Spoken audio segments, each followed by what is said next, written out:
tafadhali natoa wito kwa wanandoa wote wanaonisikiliza na wanaonitazama.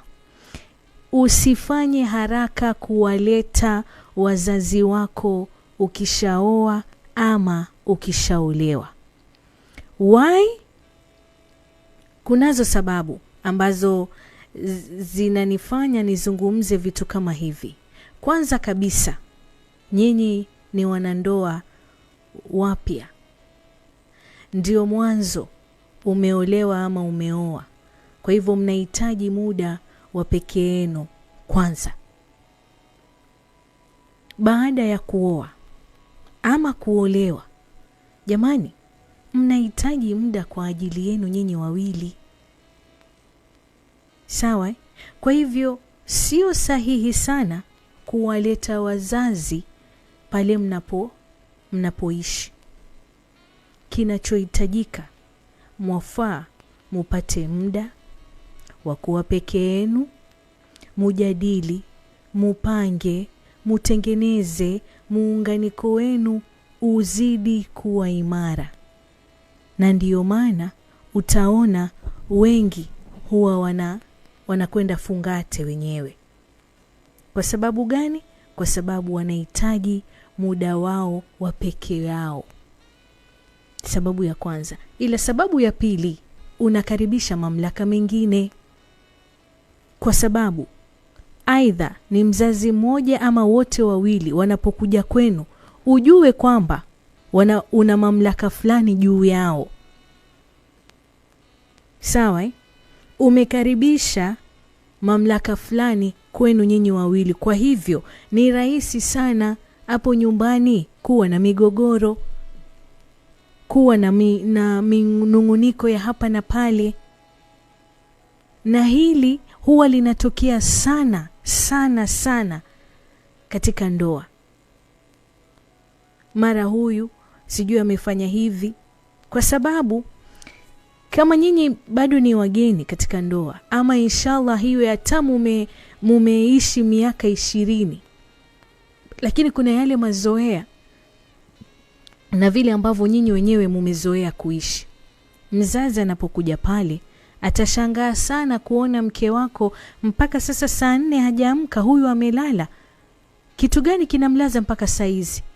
Kumbe mwenyewe mumezoea kwamba mkiamka asubuhi munafanya sala zenu, alafu munarudi kulala. Baada ya kwenda faragha, baada ya kufanya tendo la ndoa, munalala. Mkiamka ndo munaanza siku yenu, kama ni wikendi, kama unaelewa. Sasa yule mzazi atakapokuwa pale ataona haya mambo ambayo nyinyi mnayafanya hayafanywi hivyo.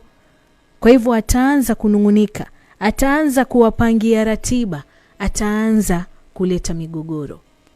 Sababu ya pili. Sababu ya tatu na ya mwisho, mpenzi wako huwa anapoteza sana uhuru wake. Na hii huwa mara nyingi inatokea kwa sababu yule mpenzi wako hajiachii huru, hana yale mamlaka ya kujimwaya mwaya endapo mzazi ama wazazi wako watakuwepo pale. Jamani, mke wako ama mume wako anahitaji apate nafasi afurahie na wewe pia umfurahie. Wenyewe mumezoea kila siku munabadilisha maeneo ya kufanya tendo la ndoa. Leo hii inakuwa munafanya chumbani peke yake. Hakuna tena ule uhuru. Mimi nimezoea mwenyewe nikiamka natembea kama nilivyozaliwa, kwa sababu nampa ruhusa mume wangu aangalie zile neema kubwa kubwa na neema ndogo ndogo ambazo Mwenyezi Mungu amenijalia. Lakini mzazi yuko pale, najiachiaje? Inakuwa ni taklifu. Inakuwa ni hakuna tena ule uhuru. Kwa hivyo tafadhali, sikatai wazazi waje, ila usifanye haraka. Sawa? Shibaneni kwanza, toshekaneni kwanza, alafu baadaye ndio muanze kukaribisha wazazi. Na mzazi ukija, usimwangalie mtoto wako kiasi cha kwamba wamekaa pamoja, wameanza kushikana mikono pamoja, unaanza kuona kama hao mbona mna desturi mbaya, mbona mna tabia mbaya, wewe unataka wajukuu. Watapatikana vipi? Mtoto wako wa kiume ama mtoto wako wa kike akiingia chumbani na mume wake, unaanza tena wameenda kufanya nini? Wameoana, ni halali yao. Kwa hivyo tafadhali mzazi, tunawakaribisha nyumbani, lakini pia mujishtukizie, musikae sana. Tunawapenda kweli, mume tuzalia waume na mama zetu wamewazalia wake zenu, lakini pia kuna ile mipaka. Sawa Fanya mara moja, ukija ukiambiwa ulale, jishtukizie, sema hapana, sitolala. Nyumbani nimeacha peke yangu, nimeacha nyumba peke yake, ama mume nimemwacha peke yake, kwa sababu wewe pia una mume wako ambaye ni babangu, anataka kushughulikiwa. Una mume ambaye ni baba mkwe ambaye anataka kushughulikiwa. Lakini mtu akija anakaa mpaka mnaanza kuulizana, ilikuwa nakaa mpaka lini? Haipendezi. Tunawapenda sana, lakini jishtukizieni.